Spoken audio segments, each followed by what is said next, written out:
Bonjour. Vous êtes victime d'un cambriolage ou d'une tentative d'intrusion chez vous. Que se passe-t-il? Comment vous prenez les choses? Que faut-il faire?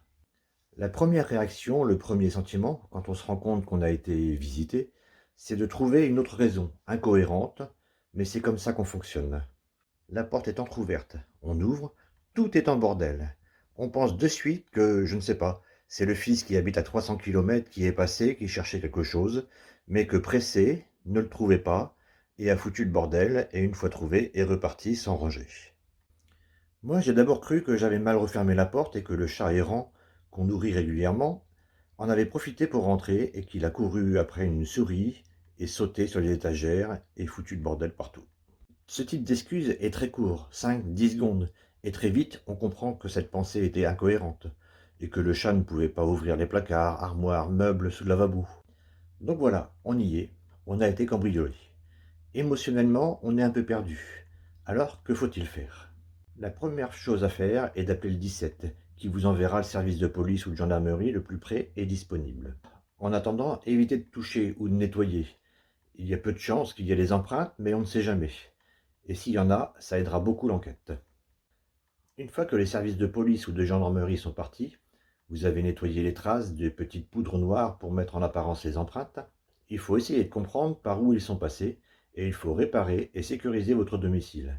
Pour ce faire, vous pouvez appeler votre assurance qui a une clause d'assistance pour vous aider à réparer. N'hésitez pas à leur demander, vous aurez alors une entreprise qui viendra gérer l'urgence, poser des panneaux de bois, remplacer un cylindre, et même faire un devis pour la suite de votre dossier. Vous aurez dans ce cas à régler que la franchise à l'artisan, le reste étant pris en charge par votre assurance.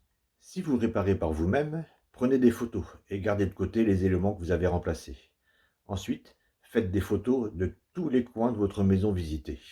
Il vous faut faire l'inventaire de ce qui a été volé, tout ça en le rangeant. Le constat des services de police et vos photos feront preuve, inutile de laisser un bordel pendant plusieurs jours ou semaines en attendant l'expert. Puis il faut retrouver des preuves, comme les factures, des garanties, ou au pire des cas, des photos qui prouvent que ces objets vous appartiennent. Ensuite, vous irez chercher sur Internet leur valeur à aujourd'hui. Donc vous l'avez compris, vous devez de suite, si ce n'est pas fait, prévenir votre assurance, par téléphone, par mail, par courrier, ou par l'application s'ils en ont une. L'assurance doit être prévenue dans les 48 heures. Expliquer les dégâts, et si c'est à réparer ou à remplacer, et environ la valeur de ce qui a été volé. Le processus sera différent si la valeur est trop importante ou que vos bijoux de grande valeur ont été dérobés. Encore une fois, une bonne orientation du dossier peut des fois vous permettre d'avoir une expertise à distance et du coup avoir une indemnisation plus rapide. Et c'est obligatoire pour être indemnisé par votre assurance, un dépôt de plainte en précisant bien qu'il y a eu intrusion ou tentative d'intrusion s'ils n'ont pas réussi à rentrer. C'est une tentative d'intrusion. Ne parlez pas de vandalisme, l'assurance ne prendra pas en charge.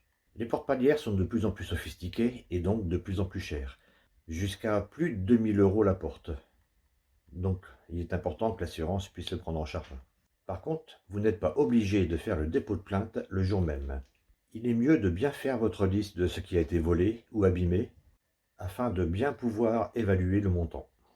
Pour gagner du temps, vous pouvez aussi faire un pré-enregistrement sur Internet qui sera finalisé quand vous irez déposer plainte en prenant un rendez-vous, ce qui vous permettra de ne pas faire la queue et de moins perdre de temps. Je vous mets en commentaire l'adresse Internet pour la pré-plainte en ligne. Voilà dans les grandes lignes ce qui va se passer, ce que vous devez faire. N'oubliez pas de prévenir aussi votre bailleur si vous êtes locataire. Bon courage à vous.